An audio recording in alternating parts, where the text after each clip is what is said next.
Halo semuanya, Assalamualaikum warahmatullahi wabarakatuh. Ketemu lagi sama saya Fian, dan kali ini kita akan ngebahas beberapa kamera yang cocok untuk wedding fotografi dan yang terpenting realistis untuk berbisnis.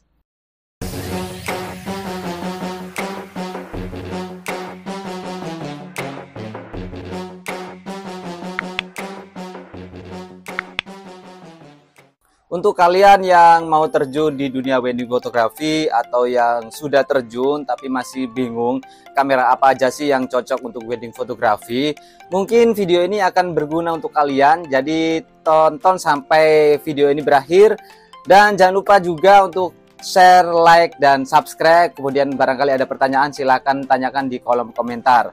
Di awal sudah saya katakan bahwa ada embel-embel realistis dalam pemilihan kamera untuk wedding fotografi. Kenapa? Karena wedding fotografi tidak kita pungkiri bahwasanya itu adalah sebuah bisnis yang kita lakukan untuk meraup semaksimal mungkin keuntungannya.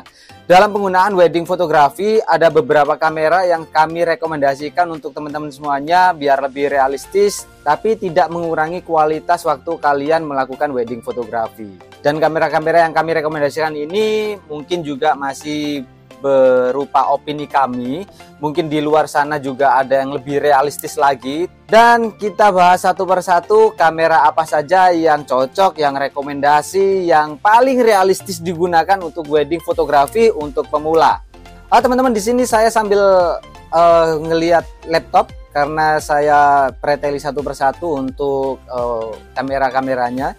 Dan yang pertama, kamera yang kami rekomendasikan adalah kamera Canon EOS 600D. Kamera ini harganya sangat terjangkau, mungkin di tahun 2002 ini dengan harga 2,5 juta sudah bisa dibeli beserta lensa kitnya. Kenapa 600D? Kenapa enggak 650 atau 700D atau 550D bahkan, atau enggak yang paling terbaru itu apa 800D? Jawabannya adalah karena ini lebih bandel dari seri 3 digit lainnya. Kita preteli satu persatu. Kenapa enggak 550D? Yang pertama karena antara harga 550D dan 600D ini dikit banget selisihnya. Kemudian 600D ini menang juga di layar yang bisa di flip. Jadi lebih prefer buat foto dan video jelasnya. Jadi experience kalian untuk melakukan wedding fotografi lebih banyak. Terus kenapa enggak 700D atau 800D? Karena kan lebih terbaru dan juga mungkin lebih banyak fitur-fitur barunya di 700D dan 800D.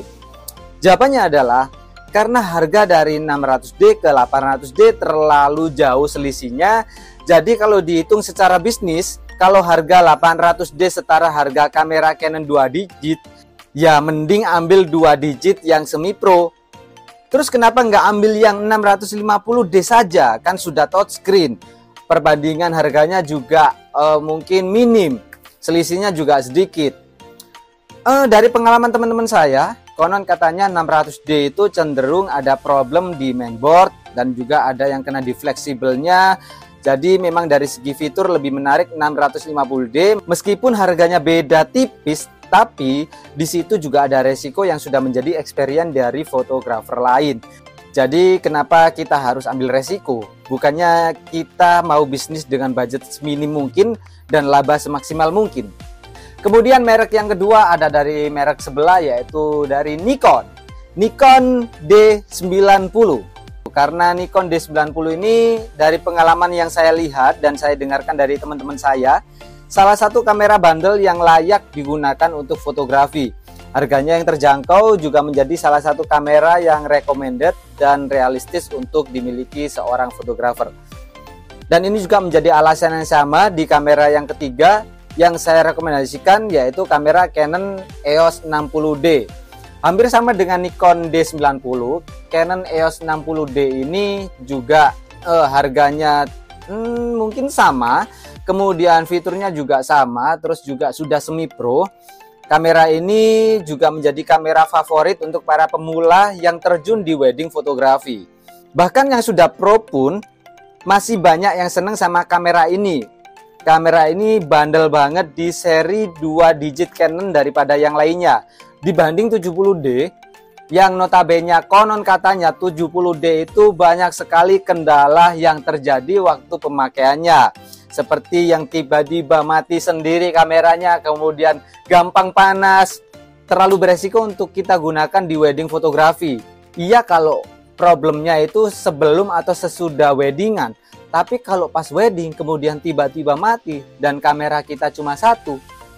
Jadi menurut saya jangan terlalu ambil resiko. Memang untuk seri digit yang terbaru menggiurkan, tapi kita juga harus realistis karena di sini kita juga untuk berbisnis wedding, dan bisnis wedding itu kita ketemu orang lain, ketemu klien, jadi jangan sampai mengecewakan. Itu sih.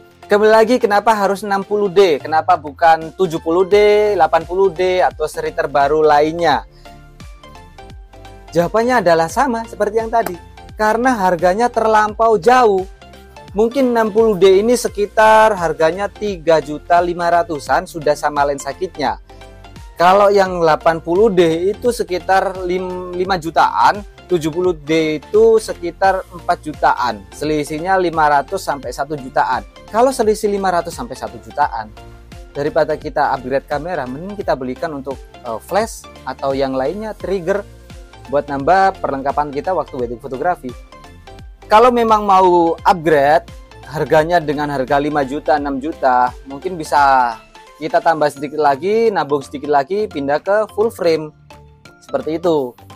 Selanjut ke kamera yang ke berapa ini? Keempat, ada Fujifilm X-A3. Kamera ini juga masih tergolong realistis untuk dipakai di wedding fotografi. Tapi secara penggunaan di pencitraan kita kepada klien mungkin kurang terlihat gahar. Jadi karena Fujifilm X-A3 ini kan tipe-tipe kamera yang klasik, berwarna, ada warna coklat, warna hijau. Notabene kamera ini adalah kamera yang digunakan para MUA untuk foto setelah riasnya. Tapi ini juga bisa digunakan untuk kalian di wedding fotografi. Dengan kamera yang bisa dipasangin flash eksternal, kemudian warnanya juga cukup bagus untuk wedding fotografi. Dan fiturnya khas ala-ala Fuji juga bisa membuat kita semakin pede dalam penggunaan X-A3 ini.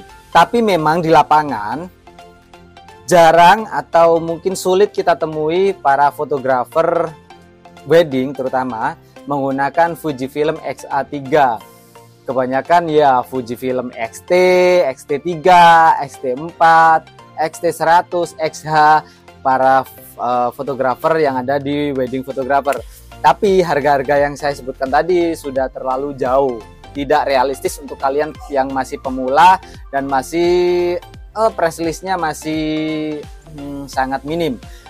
Jadi dengan menggunakan X-A3 ini, harga yang saya ketahui kemarin itu 3.500.000-an sudah mendapatkan lensa kit.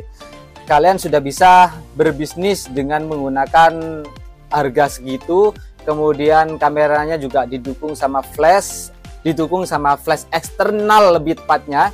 Dan juga kamera ini masih gampang untuk diperjualbelikan. Kalau kalian memang pengen eksperimen dengan kamera ini, silakan digunakan, silakan dibeli, silakan dipakai. Dan selanjutnya kamera yang terakhir ada kamera dari brand Sony yang menurut kami paling rekomendasi dan juga realistis untuk digunakan di wedding fotografi. Jadi di tahun 2002 ini, dari semua kamera yang saya sebutin tadi itu mungkin yang paling recommended dan realistis adalah kamera ini di dunia wedding fotografi. Untuk 2002 atau besok 2003, mungkin kamera ini yang masih cocok banget untuk wedding fotografi. Dan yang terpenting saya tegaskan lagi, paling realistis. Tapi pertanyaannya adalah, kamera ini kan mahal, harganya bekasnya adalah 5,5 juta. Mungkin bisa lebih atau bisa turun karena kamera ini juga masih diproduksi, nggak discontinue seperti kamera yang saya sebutkan di awal-awal tadi. Kamera ini juga masih diproduksi dan kamera ini juga masih laku keras, baik yang bekasnya maupun yang barunya. Saya pantau kemarin harganya itu sekitar 5,5 juta, itu paling minim sudah dapat lensa kit untuk bekasnya ya. Kemudian ada juga yang masih ngejual 6,5 juta. Saya sempat punya kamera ini 2 kali Dan teman saya yang biasa menjadi kamera kedua waktu saya melakukan wedding fotografi itu juga saya sarankan menggunakan kamera A6000. Kenapa harus A6000? Bukannya A6000 itu tergolong kamera yang masih mahal. Katanya harus realistis. Jawabannya adalah, yang pertama, harga jual kamera ini masih stagnan di kisaran 5 jutaan. Kalian misal beli di tahun 2022 dengan harga 5,5 juta, kemudian kalian pakai setahunan, kemungkinan turunnya juga sedikit. Turun harganya itu sedikit. Timbul pertanyaan lagi, lah bukannya semua kamera gitu setelah digunakan setahun 2 tahun harganya akan turun? Ya memang benar, tapi kamera ini lebih cepat laku daripada kamera lain. Kalau kamera 60D, saya dulu pernah pertama pakai 60D itu butuh waktu sekitar 6 bulan biar kamera ini cepat laku. Kemudian kamera D90 juga seperti itu. Kemudian XA3 itu mungkin sebulan 2 bulan sudah laku. Tapi kemarin saya pernah punya A6000, kemudian saya jual 1 hari sudah laku di marketplace menggunakan rubber, dijual dengan harga yang dulu saya beli itu sekitar 5.500.000, terjual 5.450.000 setelah saya pemakaian 1 tahun. Saya cuma rugi 50 dalam penyusutan alat yang saya beli. Itu yang saya maksud dengan realistis. Alasan yang kedua kenapa A6000 ini realistis. Kembali lagi kita kalau ngomongin kamera, kita tidak jauh-jauh dari lensa. Untuk upgrade lensa untuk A6000 ini banyak banget pilihannya. Dan semuanya juga sangat tajam digunakan di kamera A6000. Beda sama kamera yang lain, misalkan 60D. Untuk wedding fotografi, kalian membutuhkan focal length yang lebar. Kemungkinan untuk wedding fotografi adalah 35-an, 35 mili. Jadi kalian harus cari lensa yang 35 mili. Kalau 60D itu lensa yang mungkin dekat dengan 35 mili adalah Yongnuo 35 mili. Tapi itu sering misfokus menurut saya. Sering misfokus dan ketajamannya masih kurang.